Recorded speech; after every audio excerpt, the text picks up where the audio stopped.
My girlfriend said, "I need a break to figure out what I really want." I said, "Take all the time you need." A week later, she blocked me and started posting quotes about healing while staying at her ex's place.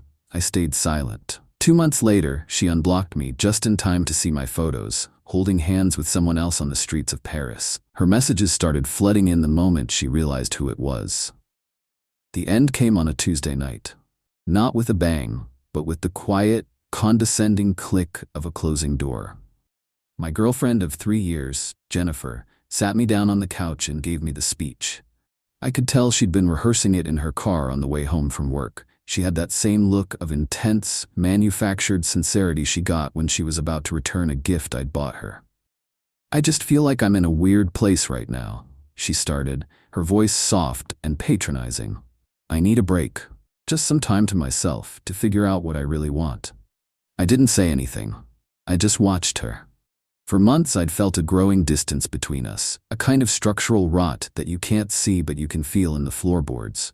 The late-night texts she'd hide, the sudden weekend plans with friends I'd never met, the way she'd talk about her ex, Alex, with a nostalgic fondness that was starting to sound a lot like a current event.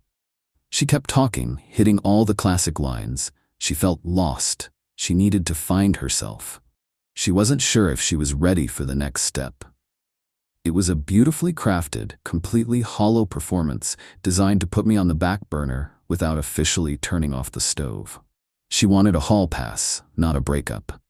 When she was done, I asked the only question that mattered. "What does a break look like, Jennifer?" "It just means we're not together for a little while," she said, her voice dripping with faux maturity. "We're free to see other people if we want, but we're not over. We're just on pause." There it was, the confirmation. She had him lined up, her ex Alex. This whole speech was just the logistical prelude to her rekindling that old flame while keeping me in her back pocket as a safety net. She wasn't ending a relationship. She was securing a backup plan. Most guys, I think, would have gotten angry. They would have yelled, demanded to know who the other guy was. But I was just done. The exhaustion hit me like a physical blow. The exhaustion of constantly feeling like I was being managed, of walking on eggshells, of knowing deep down that I was more of a convenience than a partner. So I just nodded. "Okay," I said, my voice calm. "Take all the time you need." The relief that flooded her face was so absolute it was almost insulting. She'd done it. She had her freedom, with no consequences. "Oh, thank you for being so understanding," she said, her voice suddenly light and cheerful. "I knew you'd be mature about this." "Of course," I said. "So, where will you be staying during this journey of self-discovery?" Her smile faltered. "What do you mean? I'll be staying here, obviously." "No," I said, standing up from the couch, the decision now as solid and unmovable as concrete. "You won't. A break means we are not together, which means we do not live together. This is my apartment. My name is on the lease. You, as of this moment, are no longer my girlfriend, which means you are just a guest whose visa has just expired. I'll be changing the locks tomorrow. I suggest you start packing." The look of pure, uncomprehending shock on her face was the first real, honest emotion she had shown me all night. She had thought she was putting me on pause. She had no idea she had just pressed the eject button on her entire comfortable life. Update 1. The night that followed was a symphony of her disbelief. After I told her to pack, she just stared at me for a full minute, her brain rebooting. Then came the frantic, escalating stages of a narcissist realizing they've lost control. First came the scoffing. "You're not serious. You're just being emotional because I was honest with you." Then the anger. "You can't kick me out. I have rights. I live here." Then the pleading. "Okay, fine. I'm sorry. I didn't mean it. I don't need a break. Let's just forget I said anything." I didn't engage. I just went to the hall closet, pulled out a stack of empty moving boxes I had from my last move, and started placing them in the middle of the living room. It was a quiet, definitive statement. She spent the night on the couch, after a failed attempt to get me to let her into our bedroom. The next morning I left for work early. As I walked out, I told her she had until the end of the day to get her things, because a locksmith was scheduled for 5 o'clock. Her response was to escalate the war to the only battlefield where she felt powerful: social media. By the time I got to my office, my phone was buzzing. She had blocked me on everything. Then, she began her public performance. Her Instagram, once a testament to our happy life, became a shrine to her newfound victimhood. The first post was a black and white selfie of her looking teary-eyed, with a caption that was a masterpiece of passive-aggressive fiction. Sometimes the hardest thing and the right thing are the same, choosing myself even when it hurts. Her friends, a loyal chorus of enablers, flooded the comments. So brave, babe. His loss. You're glowing. Freedom looks good on you. We never liked him anyway. Onwards and upwards. The narrative was set. I was the villain, the emotionally stunted man-child who couldn't handle her journey of self-love. I was the one who had ended things, not her. But I had an inside source. Her best friend, a woman named Kate, was also, secretly, my friend. Kate was different from the rest of their group. She was quiet, observant, and had a core of decency that made her a strange fit in their coven of mean girls. She and I had bonded over a shared love of old movies and a mutual, unspoken exasperation with Jennifer's constant drama. Kate texted me that afternoon. She's telling everyone you had a psychotic break and threw her out for no reason, just so you know. I figured as much, I replied. Where is she now? She's at Alex's place, Kate wrote. She went straight there from your apartment. She's acting like she just won the lottery. Of course she was.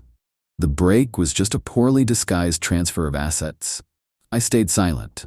I didn't defend myself. I didn't reach out to mutual friends to tell my side of the story.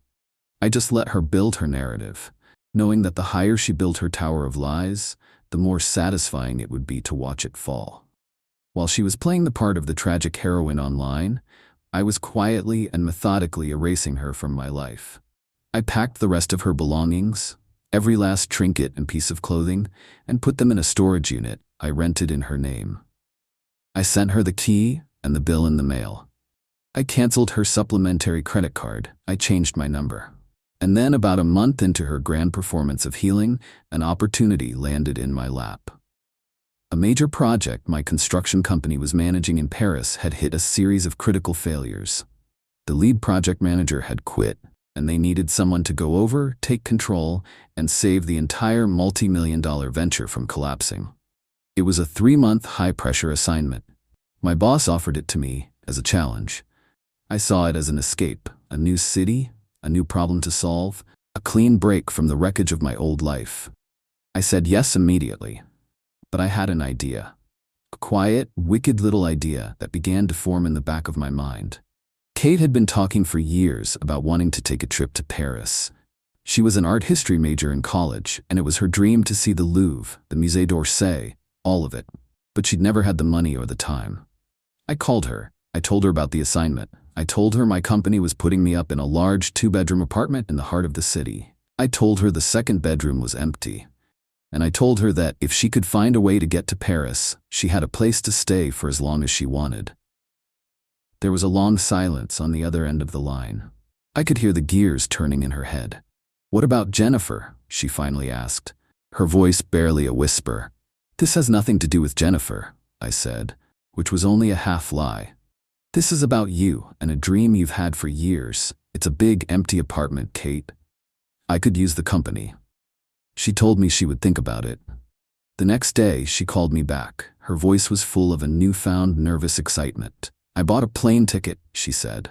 And just like that, without even trying, I had poached the star witness of Jennifer's little passion play.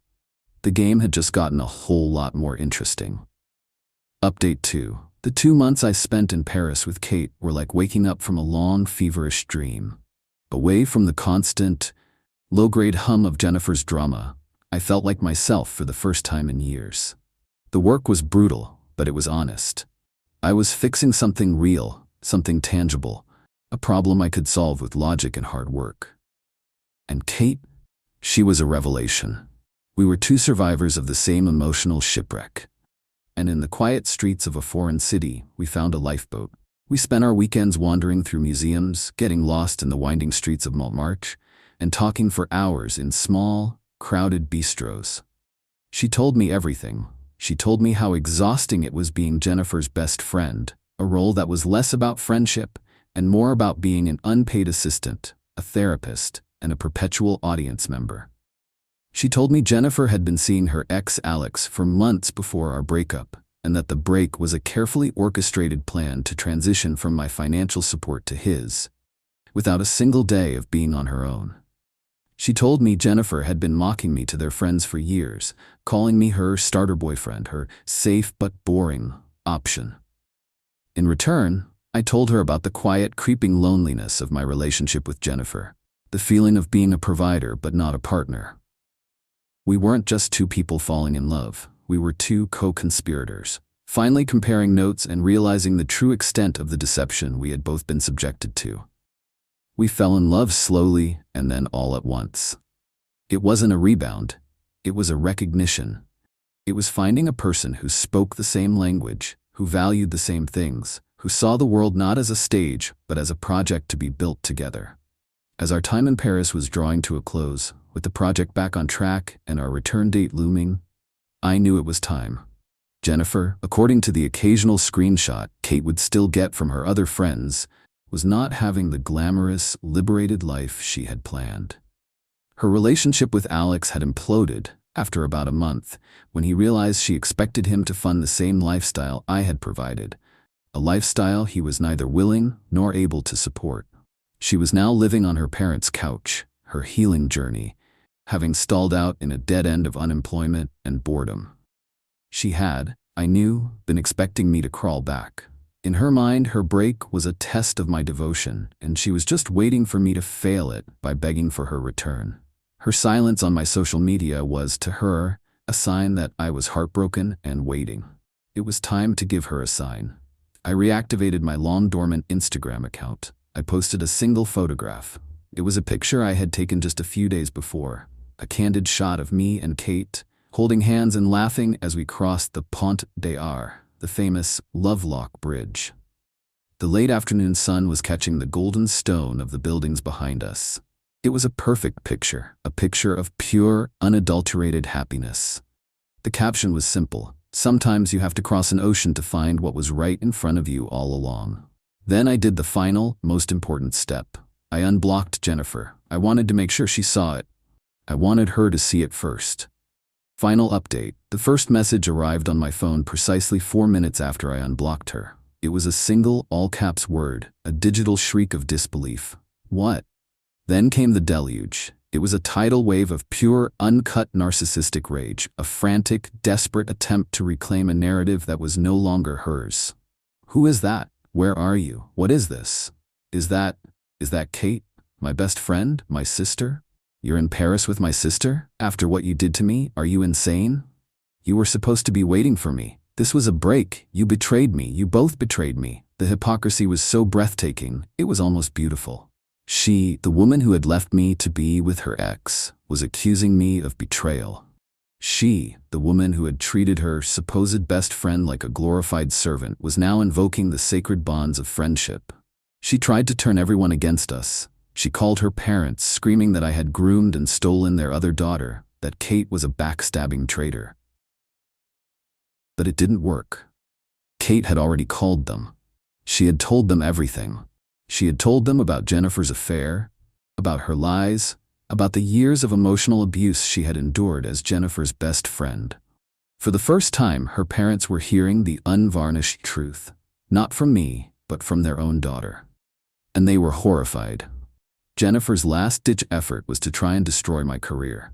She sent a long, rambling email to my company's HR department, a work of pure fiction that painted me as an unstable predator who had used a company trip to lure a vulnerable young woman to Paris. But I was prepared. I had already given my boss a full professional debriefing of the situation before I even left for Paris. He knew I was on a break. He knew the nature of my relationship with Jennifer. And more importantly, he knew that the Paris project, which had been on the verge of catastrophic failure, was now ahead of schedule and under budget, a massive, career-defining success for me. He forwarded her email to our legal department, who sent her a polite but terrifying cease and desist letter. In the end, she had nothing. She had played her hand and she had lost in the most spectacular way possible. She had taken a break to find what she really wanted, and in the process, she had lost everything: her boyfriend, her best friend, the respect of her parents, and her entire social circle. It's been a year now. Kate and I are living together in a new house we bought on the other side of town. We are getting married in the spring, a small, quiet affair with just our closest friends and family. Her parents are ecstatic. They adore me. They see me as the man who not only saved their daughter from a life of quiet subservience, but who also finally, permanently solved their Jennifer problem. Jennifer, from what I've heard, is still living at home. She's working some dead-end retail job. Her social media is a ghost town. She is, by all accounts, completely and utterly alone.